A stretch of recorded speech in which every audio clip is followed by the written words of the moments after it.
A very warm welcome to the YouTube channel of Colonel Roy Defense Academy।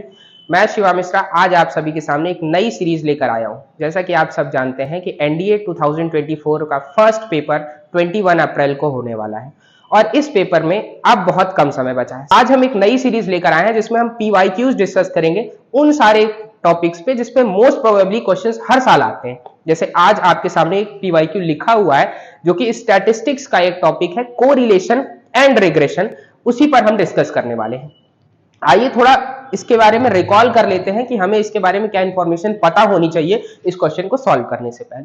Statistics अभी तक आप लोगों ने पढ़ रखा होगा अगर, तो स्टैटिस्टिक्स में मान लीजिए कोई डेटा सेट दिया गया है जिसमें दो वेरिएबल है एक्स और वाई, और इन्हीं दोनों वेरिएबल के बारे में हम बात करने जा रहे हैं कि इन दोनों में क्या रिलेशन।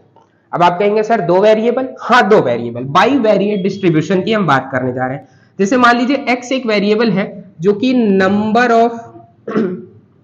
ऑफ शूज जो कोई कंपनी प्रोड्यूस कर रही है कि कितने शूज प्रोड्यूस करेगी एक महीने में, एक साल में, और y बता रहा है size of the shoes, size of the shoes. मान लीजिए किस साइज का शूज बनाएगी। ये दो अलग अलग डेटा है, एक x डिनोट कर रहा है कितने शूज बनाएगी और ये साइज क्या होगा शूज का। अब आप सोचेंगे इसमें क्या रिलेशन हो सकता है। जैसे भारत एक ऐसा देश है जहां पर अगर मैक्सिमम शूज साइज की बात करें तो 5, 6, 7, 8 इस शूज का जो साइज है वो मैक्सिमम नंबर ऑफ लोग पहनेंगे, क्योंकि यहाँ के जो मैक्सिमम लोग हैं वो एवरेज हाइट के हैं, एवरेज लेंथ के हैं, तो इनकी जो शूज की साइज होगी तो इस नंबर ऑफ शूज को, इस साइज के शूज में ज्यादा नंबर ऑफ शूज हमें क्या करने पड़ेंगे, बनाने पड़ेंगे, as compare to the size 9, 10, 11।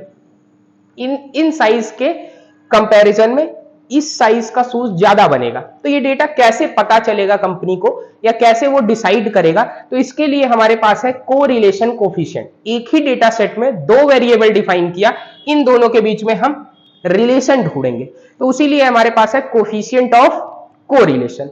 आइए देखते हैं इस पर क्या क्वेश्चन आया हुआ है, जरा डिस्कस करते हैं। देखिए क्वेश्चन कह रहा है कि the correlation coefficient between x and y is 0.6, covariance is 27 and variance of y is 25, then what is variance of x? ये क्वेश्चन है।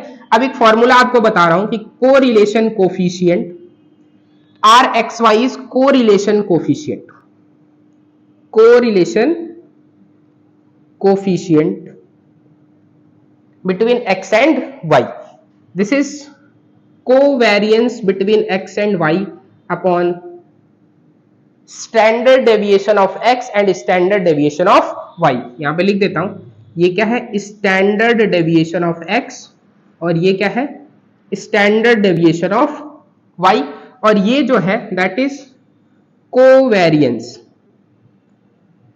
Of x and y, covariance of x y।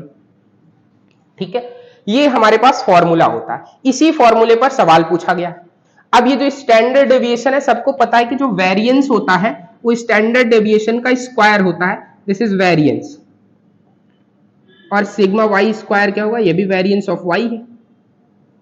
Question में यही दे रखा है, variance of Y कितना है, 25 है, मतलब ये स्क्वायर करने पर कितना दिया गया है, 25 दिया, तो सिग्मा वाई कितना हो जाएगा, 5, सबको पता है। इसे हमें निकालना है वेरिएंस ऑफ एक्स, मतलब सिग्मा एक्स का स्क्वायर निकालना है, और कोवेरियंस 27 पहले ही दे रखा है, ये दे रखा है, आर भी पहले से दे रखा है, correlation coefficient 0.6।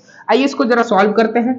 0.6 equal to covariance is 27, sigma Y हमने निकाल लिया 5 है, सिग्मा एक्स रख देते हैं यहां पे, तो यहां से आ गया हमारे पास, मल्टीप्लाई करेंगे तो 3 equal to 27 upon sigma X, यहां से सिग्मा एक्स निकालेंगे 27 अपॉन 3 दैट इज 9।